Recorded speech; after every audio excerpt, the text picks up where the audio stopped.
Thank you very much, and thank you for having me here today. I'm going to speak a little bit about how we work with audience development using both AI and anthropology. And I've chosen 3 different cases that also is a little bit of an explanation of how we are going through the development in our own company, starting out with anthropology only and then going against the ever-present AI. I've tried to build this up as something that come with 3 different learnings from the way that we work with this, and I hope this can be interesting for you as well. My background is in sociology, and I'm from this Danish company called Will & Agency, where I'm a partner. And we started this company, I guess, 4 or 5 years ago, and we said everything we did was about applied anthropology. And we said that because it was true at that time. But I think we learned that so many other interesting sources of data can show a big, interesting pattern about how people move around. So today we speak more about our service as social data science. It still has the root in anthropology, but we combine this with big social data basically and put these 2 things together. And I'm going to talk about how we use it in the film industry, but I'm also going to talk a little bit about other industries that we work with, because we do work a lot with the European film industry, but we also work with museums, theaters, festivals, and sports. So I've tried to collect 3 learnings that we have collected over the years that I will share today, and I hope that it can provide some kind of inspiration for what you're working with as well. The first one we have learned is that audience development really starts at the core. I think we have often seen that people are talking about audience development in some terms that could bring reminiscences of marketing in a way. That you have to come up with your great art, you have to think about it for a long time, and then audience development is about finding a cool way to talk about it, so people will be dragged into the museum or the cinema or whatever cultural production you've done. I think that's not how we experience the best way of doing audience building. You need to bring audience into actually conceptualizing your idea. And I think that is also a little bit difficult. But for us, the anthropology has been a way to have a easier way to see the connection between the audience and also how you do use this for creative inspiration when you build some kind of experience. So the first case I'm going to talk about is the museum that we work together with in Denmark. It's called Øhavsmuseet. When we started this a few years ago, it was a small museum outside of the big cities that knew a lot about nature and culture. And they wanted to come up with a new concept, basically, and they had a lot of public funding to do this, to build basically a new museum. Where the idea was to bring people inside, actually to send them outside again. So this was kind of a gateway to get into nature in this local area and to communicate all the way back from the Ice Age what happened down there and how people lived and how the landscape changed. So the first thing we did was, of course, to recruit a possible future audience group and engage them sociologically, anthropologically. We spent like a day with these people and walked around and observed and talked to them when they went into the nature and when they went into culture. And one thing we quickly learned was that we needed to build the concept, the core of the concept, on top of the interaction they have with the nature, because to them, culture seems to be very difficult. I think it's very inspiring to most people, but a lot of them really told us very openly, I like culture, but it's also difficult. I'm often feeling stupid, which is like, okay, that's not the point with this, but okay, let's then build nature first as a core of the concept and then add, a very nice cultural experience as well. But let's start with the nature. So that's where we spend a lot of time.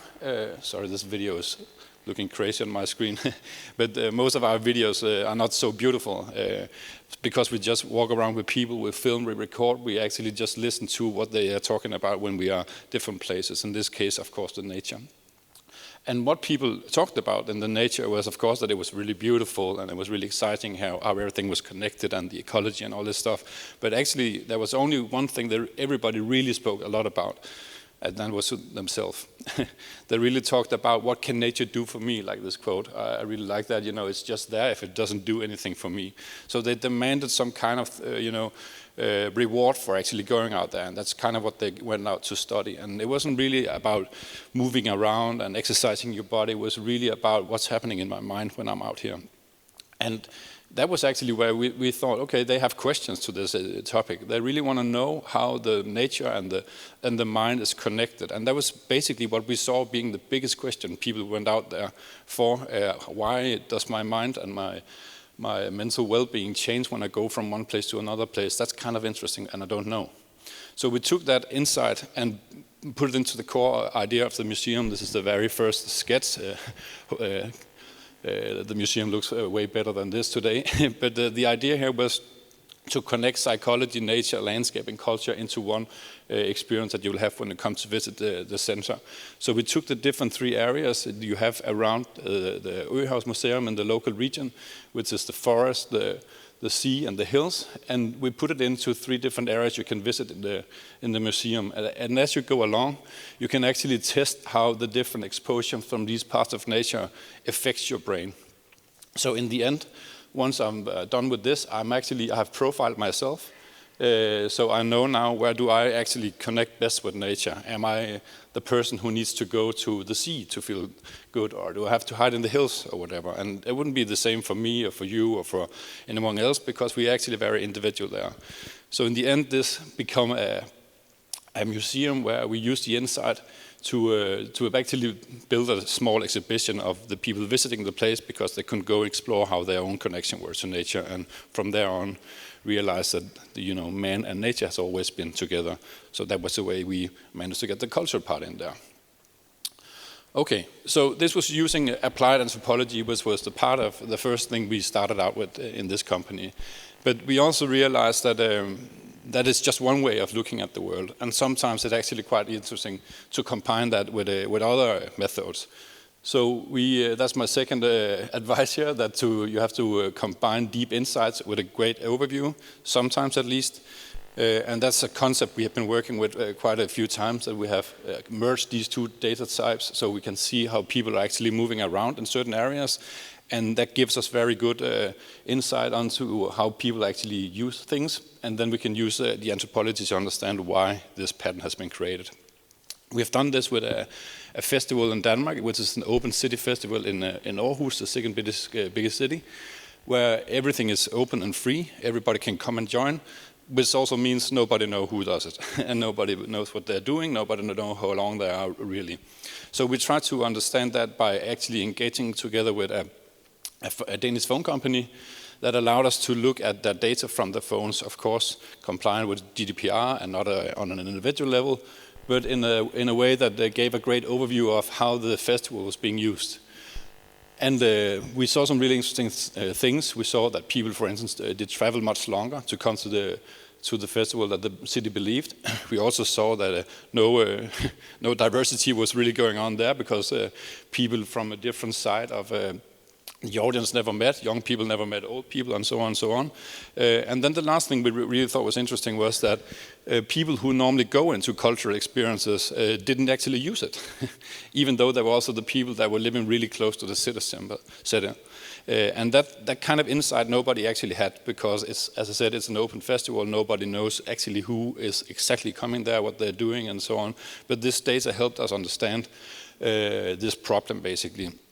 And from there, it's kind of business as usual for us, because then it's just going to these areas, finding the people, interviewing them, and learning how they wanted to engage with this festival, so now we can come up with new events and so on. So that was number 2. And the last thing I want to talk about is a little bit more about what data actually is, because I think it can be many different things, and I think especially for the creative industries, you need to think about data in a more creative way that we have been talking about for some years now. So we have this service in our company. It's called Publikum, which means audience in Danish. I don't know, maybe it does in German as well. Yeah. Yes, great. That was lucky. But we have seen this way too often, I think, in the film industry, that once you start thinking about the audience, it's often too late. So we wanted to come up with a solution for that that made data basically a little bit more creative. And I think the problem often in the film industry is that you have 2 sides of the road. You have some data people that has a lot of data, and everybody has been talking about data since the day of streaming really took over.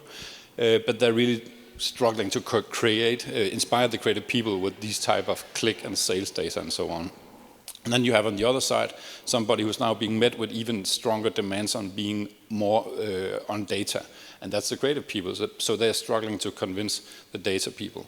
So we thought maybe the solution is not to come with more data and be more precise, but maybe it's actually time to reverse the order of the hierarchy between data and creativity. So it's no longer creativity that has to follow data, but it's the other way around. It has to be data, it needs to be a little bit more creative. Also, we are working with artificial intelligence, but I think we also need to think about how that applies to artistic intelligence. And for us, it has actually been to not include sales data, not include automatically review of old scripts up against new scripts and so on. So our algorithm are running on basically online conversation that are taking place today and not anything commercial. Because we found this to be a better translation into the artistic world.